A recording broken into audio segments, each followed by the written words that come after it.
I remember that day so vividly, it still plays in my head like a slow-motion film I never asked to watch. I went to my sister-in-law's wedding to celebrate family, to smile for pictures, to clap when the vows were spoken. I went thinking I was stepping into one of those rare days where everyone forgets their grudges, where love and unity take center stage. But behind the ivy in that garden, when I least expected it, I found the one thing that would shatter everything I thought I knew about my marriage. My husband. My husband kissing the bride, my sister-in-law in her wedding gown, in her moment of glory, entangled with the man I had built a life with. That image branded itself into my soul. I thought my legs would give way under me. I thought maybe it was a bad joke, a trick of my eyes, but no, it was as real as the air in my lungs. That moment, it wasn't just betrayal. It was humiliation, so deep it scraped at my very sense of self. I had been loyal, I had been faithful, I had been the steady anchor while he drifted wherever he pleased. And in return, I became a spectator to my own undoing, standing in the garden while the music from the celebration played faintly in the background. You know, they say betrayal comes like a thief in the night, but for me it came dressed in white lace and a tuxedo, stealing not just my trust, but the version of my life I thought was true. And yet, this isn't only a story about betrayal. It's a story about how clarity sometimes hides in the ugliest places, about how silence can cost more than the truth ever will. Because as I stood there, torn between running and confronting, between screaming and collapsing, something inside me shifted. I realized that my life was about to divide into a before and after, and in that after, I would never again settle for crumbs of respect. Now, I want to ask you something. If it had been you standing in my shoes, what would you have done? Would you have stormed into the ceremony, stopped the music, and exposed them in front of every witness? Or would you have swallowed your scream and stayed quiet long enough to gather the whole truth?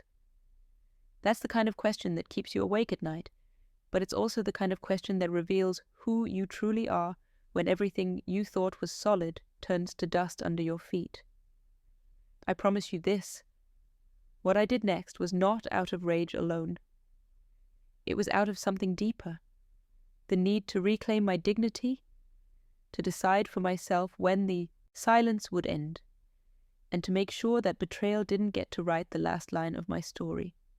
If stories like this make you reflect on your own boundaries and what respect really means, then hit that like button and subscribe right now. It helps me share these raw, real moments with more people who might need the reminder that their voice matters, that their worth isn't defined by someone else's betrayal. Because here's the truth. Betrayal doesn't just reveal someone else's character, it tests yours. It pushes you to decide whether you'll shrink or whether you'll rise. And I want to hear from you. Tell me, if the person you trusted most shattered that trust under your own roof, in your own family, what would you do? Would you forgive? Would you fight? Or would you walk away stronger than before? Share it in the comments, because sometimes your answer might just be the transformation someone else is waiting for. I woke up that morning with the kind of lightness you only feel on days marked for celebration. Weddings always had that effect on me, especially when they were close to home, and this one was no exception. I pressed the soft fabric of my dress, smoothing it over and thinking how much I had looked forward to seeing my sister-in-law walk down the aisle. She was younger, always spirited, the kind of woman who could command a room without even trying. I never imagined the role she would play in undoing my own marriage. I thought that morning was just another chance to witness love in its purest form. My heart was open, hopeful, ready to applaud her new beginning. I even found myself humming softly as I prepared, telling myself that these moments are rare in life. Moments when family comes together to celebrate instead of to fight. I packed my clutch with tissues, because I knew I'd cry happy tears, and with my phone, ready to take pictures to remember the occasion. The ride there felt like the start of a fairy tale. The weather was perfect, the kind of gentle sunlight that makes everything gleam golden, as though the whole world is giving its blessing. My husband was beside me, dressed in his sharp suit, looking every bit the proud brother of the bride. He smiled at me as if nothing was wrong, as if there wasn't a storm brewing behind the curtain that I couldn't yet see. It amazes me now, looking back, how effortlessly some people can wear masks, how easily they can sit beside you, share the same air, and let you believe you're walking, hand in hand, into the same future. I looked at him with trust that morning. Blind trust. And isn't that the cruelest kind? The kind that asks for no proof, the kind that doesn't question, because it never occurred to you that the one you sleep beside would tear your heart apart in broad daylight. The ceremony itself was like something out of a storybook. The flowers were arranged in perfect symmetry, white roses laced with soft greenery lining the aisle. The music floated over us, carried by strings that sounded almost divine. I sat with our children, proud, smiling, snapping pictures as the bride appeared. My sister-in-law looked breathtaking in her gown, her veil catching the light in a way that made her glow. Everyone around me gasped, some even whispered, "She looks like an angel." And I agreed, even as a pang of envy flickered inside me, envy not of her dress or her youth, but of the way she seemed to own the entire moment, as though nothing could touch her. During the vows, I found myself squeezing my husband's hand, believing we too had once promised forever and meant it. My chest swelled with the memory of our own vows, and I felt proud of us for still standing, still raising a family. I leaned closer to him, whispering something small, something silly about how radiant his sister looked. He smiled faintly, nodded, but his eyes darted for a second. A fleeting moment I didn't understand then. It was the kind of detail your heart ignores until later, when the puzzle finally comes together and you realize you missed the most obvious piece. The reception unfolded in laughter and clinking glasses. The tables sparkled with candles. The plates were dressed with delicate food that looked too beautiful to eat. I mingled with cousins, shared jokes with old friends, and stole glances at my husband, who seemed just as charming as ever, laughing with guests, carrying himself with ease. I thought, this is what it's all about. Family, celebration, belonging. I wanted to bottle that moment, freeze it, because in that sliver of time, everything looked perfect. Too perfect. The music spilled into the garden, where lanterns swayed lightly in the evening breeze. Couples wandered into the ivy-covered arches, whispering secrets, stealing kisses, enjoying their little corners of privacy. I thought it was beautiful. I thought it was innocent. I even considered walking out there myself for some fresh air, to take a few photos of the glowing lanterns. That decision, that tiny impulse, is what led me straight into the truth I wasn't ready for. But before that, let me tell you this. In those hours, I felt like the proud wife, the supportive sister-in-law, the woman who belonged to a family rooted in love. I thought my life was steady, anchored. And maybe that's why the ground beneath me split so violently when I discovered otherwise. You see, betrayal never knocks politely at the door. It doesn't announce itself. It doesn't give you time to prepare your heart. It hides behind moments of laughter, behind clinking glasses and camera flashes. It lurks in the quiet corners of joy until it's ready to strike. And when it does, it doesn't just ruin the moment, it rewrites your entire memory of it. Every smile becomes suspect. Every glance takes on new meaning. Every word you thought was harmless becomes a blade. That's what the wedding became for me, a memory tainted not by the beauty of the vows, but by the kiss I hadn't yet seen, but was already waiting to destroy me. I tell you this because perfection can be a mask, because sometimes the days that seem the most flawless hide the deepest cracks. I thought I was standing in the middle of love, surrounded by celebration, when really I was already walking into the center of betrayal. And now I want to hear from you. Tell me, have you ever stood in a room where everything looked perfect, but deep down you felt something was wrong? Did you ignore it, or did you follow your instinct?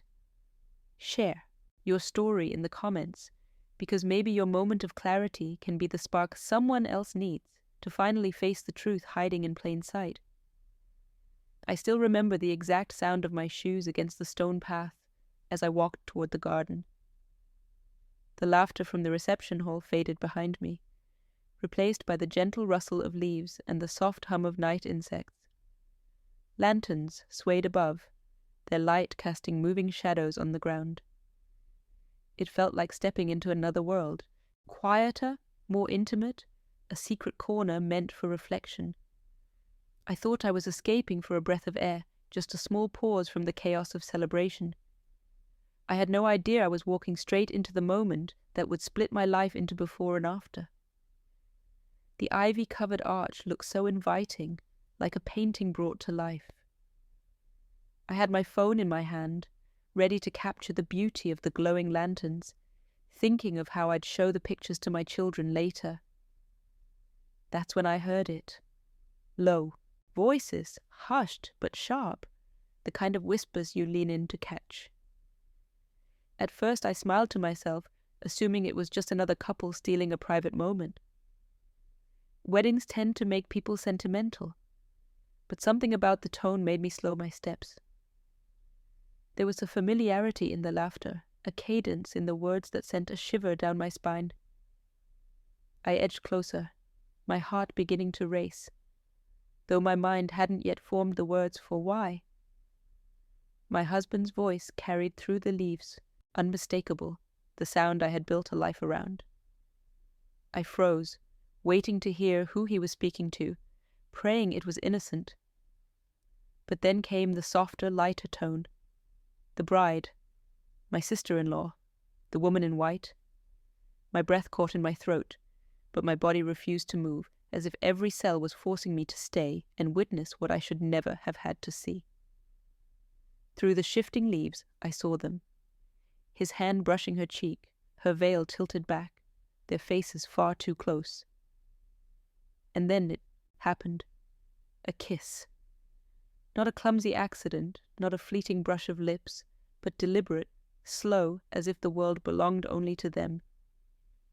In that instant, my chest tightened so violently I thought my ribs might crack. I felt heat rise in my face, a mix of rage and humiliation so strong it nearly blinded me. My husband, the man I trusted, the man I thought was celebrating his sister's joy, was instead stealing mine under the cover of vines and lantern light. I wanted to scream. I wanted to tear the garden apart with my fury, to rip down every veil of roses that sheltered their sin. But no sound came out. Instead, I clutched my chest, gasping silently, while my eyes burned with tears I refused to let fall. I remember thinking, this cannot be real. Not here. Not now. Yet it was real. The scene played out before me with cruel precision, every detail carving itself into my memory. The curve of his hand on her shoulder, the sparkle of her ring under the lantern glow, the careless way they forgot the world. I stumbled back a step, the crunch of gravel beneath my shoes startling me as much as it startled them. They pulled apart, instantly, guilt flashing across their faces like a spotlight. He looked at me, his eyes wide, his lips parted in shock. She reached for her veil, fumbling to pull it back over her face as though fabric could erase what I had just seen. And me? I stood frozen, my entire body trembling, not from weakness, but from the sheer force of betrayal boiling inside me. He stammered first, his voice shaking but his words sharp. It's not what it looks like. The audacity of that sentence almost made me laugh. Not what it looks like? As though my eyes had invented the scene. As though my heart hadn't just shattered, watching my husband kiss his own sister-in-law on her wedding day. My silence was louder than any scream. I let him squirm, let him search my face for mercy he no longer deserved. The bride, his sister, tried next. "Please don't make a scene.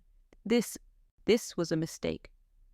Her words were hurried, desperate, but her eyes told another story. There was no shock in them, no horror, only fear of being exposed. I realized in that moment this wasn't their first secret, it was just the first one I caught. My stomach twisted with the weight of every possibility, every hidden moment that might have come before. Standing there, I felt a shift inside me. A part of me died, yes, but another part came alive. The woman who always chose silence to keep the peace, the woman who always bit her tongue so others could feel comfortable. That woman began to dissolve. In her place rose someone else, someone who knew that silence was no longer protection, but complicity. My heart screamed for justice, for dignity, for truth. I didn't scream. I didn't cry out. I straightened my back, lifted my chin, and let the silence between us speak volumes. He tried again. "We were just talking. It didn't mean anything." But I already knew better. The kiss meant everything. It meant the end of who I thought we were and the beginning of who I would become. And here's what I want to ask you, the ones listening to my story. If you walked into a garden and saw the person you trusted most betraying you in plain sight, would you confront them right there, tearing down the illusion in front of everyone? Or would you hold your silence, gather your strength, and wait for the right moment to strike back? Tell me in the comments, because your choice might reveal more about your power than you think. I walked back toward the reception hall, but it didn't feel like walking. It felt like dragging a body made of stone, my chest heavy with the secret burning inside me. The music was louder now, people clapping and laughing, glasses clinking in toasts of joy. How strange it was to step from the shadow of betrayal into the glow of celebration, carrying the truth like a knife pressed against my ribs. No one around me knew that just moments ago my marriage had cracked open in the garden, that my husband and his sister had turned vows of family into poison. I sat at the table, forcing my lips into something that resembled a smile, though my jaw ached from holding it in place. My hands trembled under the white tablecloth, so I kept them hidden, clutching the fabric until my knuckles burned. The DJ called for the newlyweds to take the floor, and the room erupted in cheers. I watched her glide across the room in her white gown, veil perfectly placed, lips painted, face glowing. No one could guess that those lips had touched my husband's just minutes before. The applause felt like thunder pounding in my ears, mocking me, drowning out the silent scream clawing at my throat. Brad, my husband, took his seat beside me as if nothing had happened. He leaned close, his voice a whisper only I could hear.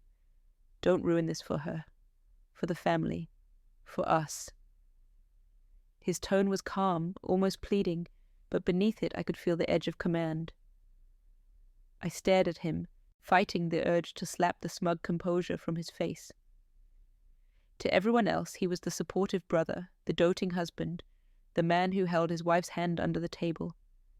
But to me, his touch felt like fire, a brand searing my skin with lies. I excused myself more than once, pretending to adjust my dress, to powder my nose, to take a call. Each time I looked into the mirror of the restroom, I barely recognized the woman staring back.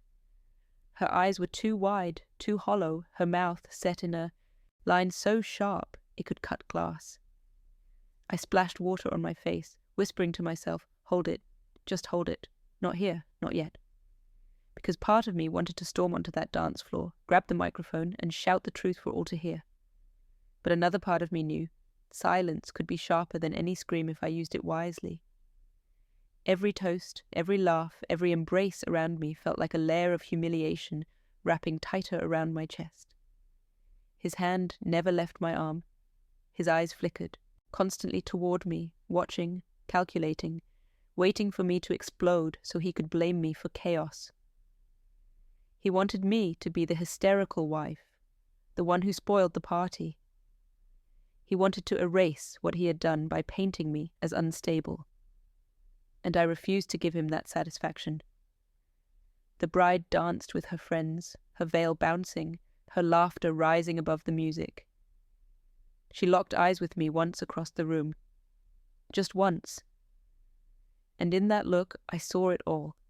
The fear, the guilt, the desperate hope that I would keep her secret. My stomach churned, but I lifted my glass, raised it slightly in her direction, and took a slow sip. She paled instantly, stumbling in her step because she knew what that meant. I had seen. I knew, and I would not forget. The night blurred into flashes, people congratulating, clinking glasses, pulling me into pictures I didn't want to be in. Each photo felt like a lie printed on glossy paper. My smile an empty mask, my body standing next to the man who had already betrayed me. Inside I was screaming, but outside I played the role of devoted wife, of family supporter, of silent witness. They thought they had humiliated me by hiding their sin in the garden. What they didn't know was that I was letting them build their stage higher, so when I pulled the curtain, their fall would be even greater. At the end of the night, when the bride tossed her bouquet and laughter filled the air, I felt like the loneliest woman in the world. Yet I also felt something else stirring inside me.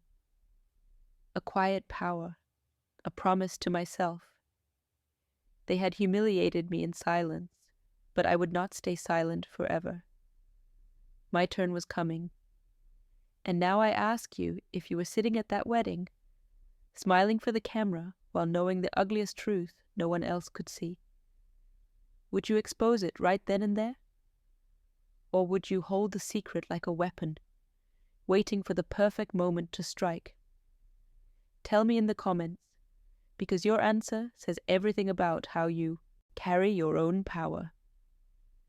When the wedding ended and the guests spilled out into the night with champagne still fizzing in their veins, I carried my silence like an iron chest strapped to my heart. I had held myself together long enough to keep the mask intact, but I knew that silence has an expiration date, and mine was about to break. The car ride home was heavy. Brad drove with one hand on the wheel, the other tapping nervously against his thigh. He tried to talk about the wedding, about how beautiful it was, how perfect the ceremony had been, how proud he was of his sister. Each word felt like another dagger twisting deeper, because he spoke as if he had not stained every vow of that evening with betrayal. I sat beside him, staring out the window, the streetlights blurring into long streaks of yellow against the glass. My reflection stared back at me, hollow and tight-lipped, and for the first time I wondered how many years I had swallowed things just like this. Smaller betrayals, quieter humiliations, brushed off with excuses and apologies. That garden scene wasn't the beginning, it was the final note in a song that had been playing for far too long. When we reached home, I didn't wait for him to open the door like he usually did. I walked straight in, dropped my bag by the couch, and turned to face him. "We need to talk." My voice came out steadier than I expected, almost calm, but inside I was burning. He looked at me, feigning confusion, trying to slip into the role of the concerned husband. "Talk about what? Honey, you've been tense all night." I let out a bitter laugh, the kind that has no humor in it. Don't you dare play dumb with me. I saw you, in the garden, with her." The words cut through the air like a blade, and for the first time that night, his mask cracked. His eyes widened just a fraction, his lips parted, but he quickly scrambled for cover. "It wasn't what it looked like," he said. The oldest, most pathetic excuse in the book. I stepped closer, my finger pointing directly at him. "Don't insult me with that line. I know exactly what I saw. And the worst part is, you thought I wouldn't notice. You thought I'd be too busy smiling for the pictures, playing the good wife, to realize my life was crumbling right behind the roses." He sighed, running a hand through his hair, the nerves showing now. "You're making too much of this." She was emotional. It was her wedding day. We had a moment. "A moment?" I snapped. "You kissed your sister on her wedding day. Do you have any idea what that means? Do you have any idea how humiliating it is for me to carry that picture in my mind while everyone else celebrated?" For once, he had no quick comeback. He paced the room, muttering half-formed excuses, his voice low, desperate. But I wasn't listening anymore. My ears were ringing with the sound of my own heartbeat, pounding like a drum of finality. I realized then that this wasn't just about one kiss in a garden. It was about years of being treated like I was less, about his choices always outweighing my needs, about me being made invisible in my own marriage. I sat down at the table, pulled out my phone, and laid it flat in front of me. His eyes darted to it, and I saw panic flash across his face. You didn't record anything, did you?" I shook my head slowly, savoring the way the fear crept into his posture. "No, but maybe I should have. Maybe that's the only way men like you understand consequences, when they're caught on tape." His shoulders slumped, the weight of the truth pressing down on him, and for once he looked small. I told him plainly, "I'm not your cover story. I'm not your distraction.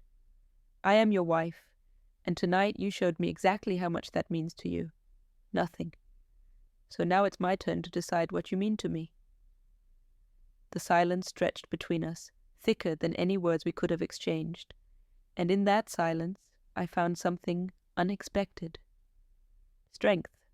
For years I had been afraid of confrontation, afraid of what might happen if I spoke up. But in that moment, staring at the man who had betrayed me in the most grotesque way imaginable, I realized the truth. Confrontation doesn't break you, it frees you. And now I turn to you. If you were standing in your living room, facing the person who shattered every vow they made to you, would you demand the truth immediately? Or would you let them squirm in silence, watching their lies collapse on top of them? Tell me in the comments, because the way we confront betrayal reveals the way we value ourselves. I didn't scream that night. I didn't throw anything, didn't run out the door or call anyone to expose him right away. Instead, I chose something far more powerful than noise. I chose silence. Not the silence of weakness, not the silence of fear, but the silence of strategy. It took me years to learn that silence, when used right, can cut deeper than words ever will. I went upstairs without another word, leaving him in the living room to stew in his own panic. I could hear him pacing, muttering, trying to rehearse excuses that I no longer had interest in hearing. I closed the bedroom door and sat on the edge of the bed, staring at the suitcase I still hadn't unpacked. Inside it were clothes that smelled faintly of travel, of normalcy, of a woman who thought she was coming home to her family. I realized that suitcase now represented something else entirely. It was proof that you can leave and come back to find your entire life rearranged without your permission. The next morning, I acted as if nothing had happened. I made coffee, buttered toast, set the table like always. He stumbled into the kitchen, his eyes ringed with guilt, his face carrying the exhaustion of a man who hadn't slept. He looked at me cautiously, waiting for the explosion that never came. Instead, I smiled politely, asked if he wanted eggs, and moved through the motions of routine. That silence unnerved him more than any confrontation ever could. You see, when you yell, they can yell back. When you accuse, they can deny. But when you choose silence, you take away their script. He had no lines to play, no cues to respond to. My quiet presence at that table was louder than 1,000 screams, and I watched him squirm under the weight of it, shifting in his chair, tapping his spoon against the mug, trying to fill the void I had left with words that never landed. Over the next few days, I observed. I watched the way He lingered on his phone, the way he excused himself for work calls that stretched late into the night. I noticed the way his hands shook slightly when he set his phone face down, always hiding the screen. I kept notes, mental ones at first, then written ones tucked away in a notebook inside my purse. Times, dates, inconsistencies, every little detail that added up to a bigger truth. I wasn't going to let him gaslight me into thinking the garden was a misunderstanding. No, I was building a record. The silence gave me space to think, to plan. Instead of reacting, I was calculating. I pulled our bank statements online, scrolling through charges, highlighting ones that didn't match his story. Fancy restaurants on weeknights he claimed to be at the office, boutique charges when I hadn't bought anything new in months. Each line of that bank statement was another stitch in the tapestry of betrayal, and I was determined to weave it together until the full picture emerged. But silence is not just about gathering evidence, it's about reclaiming dignity. By withholding my rage, I forced him to face his own reflection without distraction. He couldn't point at me and say I was overreacting, couldn't accuse me of hysteria, couldn't use my emotions as his shield. Instead, he was left with nothing but the raw, uncomfortable truth of his actions. And in that void, I felt myself growing stronger, steadier. For the first time in years, I wasn't reacting to him. I was directing the pace of our story. The world outside continued spinning. Friends called, family texted, life demanded its usual attention. But I carried this secret war quietly, like a storm brewing in the distance that no one else could see. And there was something liberating in that. I wasn't just the betrayed wife anymore. I was a strategist, a woman reclaiming control piece by piece. My silence became my armor, my plan, my power. At night, I would lie awake, staring at the ceiling, feeling the weight of choices, pressing down on me. Should I expose him now? Should I wait? Should I let the truth unravel slowly until it strangled him with its own threads? Each possibility carried consequences, and I knew I had to be deliberate. Silence had bought me time, and time is the most powerful currency in betrayal. One evening, as he sat across from me at dinner pretending everything was fine, I realized something crucial. My silence wasn't about him anymore. It was about me. It was about proving to myself that I didn't need chaos to feel powerful. I could sit in stillness and know that I was no longer the woman who would swallow humiliation for the sake of appearances. I was someone else now, someone he didn't even recognize. And here is what I want to ask you.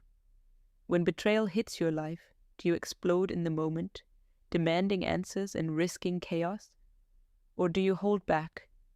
Let silence do the heavy lifting and watch as the guilty crumble under the weight of their own lies. Tell me in the comments, because the way we choose to respond to betrayal says everything about the kind of power we are ready to claim. The day of the revelation came sooner than I expected. I had carried the weight of silence for long enough, and the evidence I collected sat like a stone in my chest. It wasn't anger that pushed me to act, it was clarity. I realized that I had allowed myself to live in a home that no longer felt safe, a marriage that no longer felt sacred, and I wasn't willing to keep pretending. If betrayal had already stolen my peace, then the least I could do was reclaim my dignity in the open. I chose my moment carefully. We were at a family gathering, a celebration that should have been filled with laughter and unity. He thought he was safe there, surrounded by people who admired him, who believed in the image he worked so hard to project. But I wasn't interested in humiliating him for sport.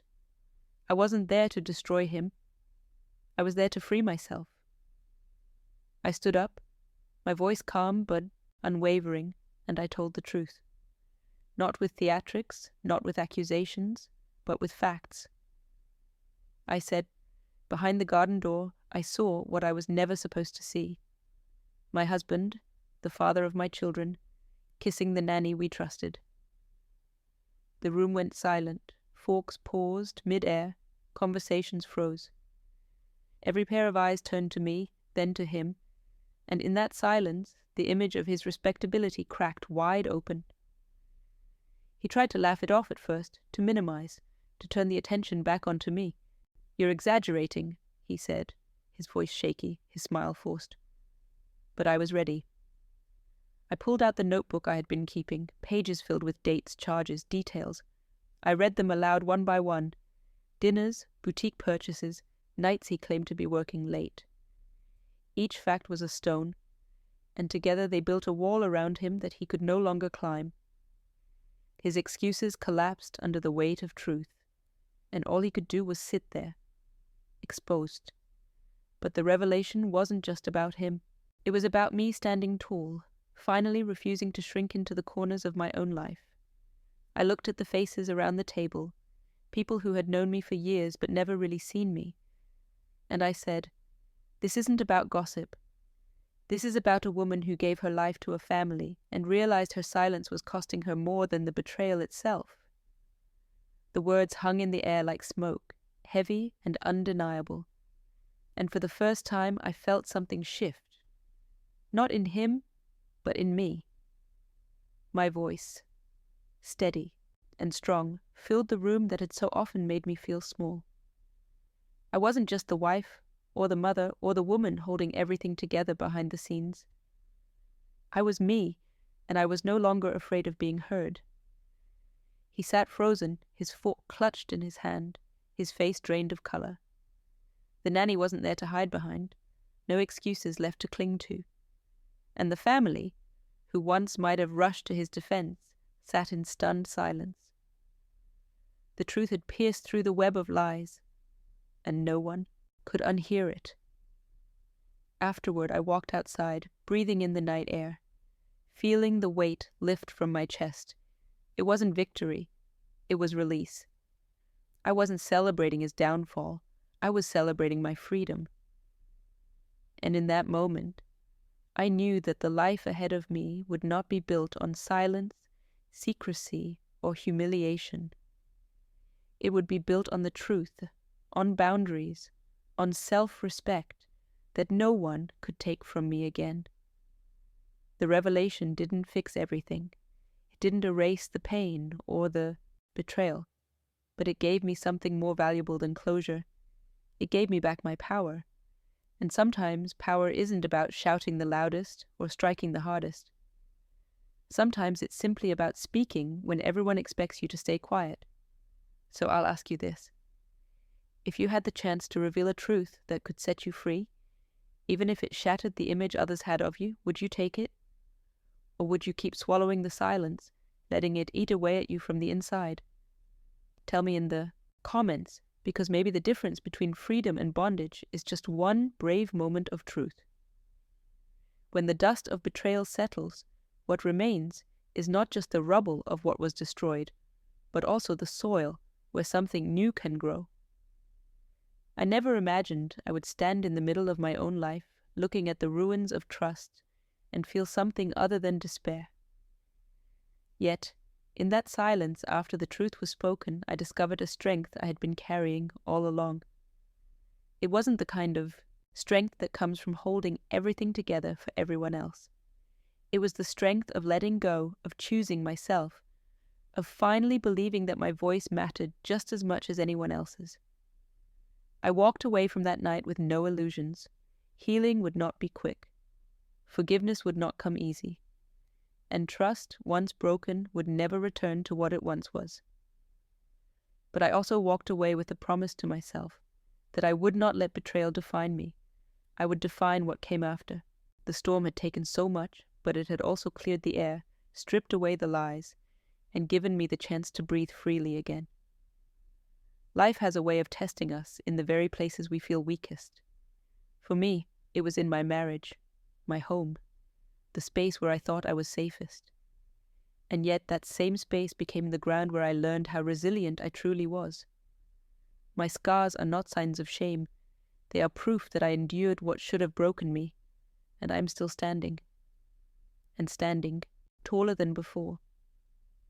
Faith carried me through the nights I thought I would drown in my own tears. Inspiration came in the form of remembering that pain is not permanent, but growth is. I reminded myself of every woman, every man, every person who has ever looked at betrayal and thought, "This is the end of me." But instead, they found it was the beginning of a new chapter. That's the gift of suffering. It teaches you where your true limits are, and then shows you that you can go beyond them. If you are listening to this and carrying your own secret wound, I want you to know something. You are not defined by the betrayal you endured. You are defined by the courage you choose in the aftermath. Whether that means walking away, rebuilding, or simply standing firm in your truth, that choice is yours. And no one, not even the ones who hurt you, can take that away. I no longer see myself as the woman who was humiliated in her own home. I see myself as the woman who stood up, who spoke out, who refused to keep carrying someone else's shame. That shift, that reclaiming of power, is worth more than any apology I will never receive. And it's the reason I can look ahead with hope instead of regret.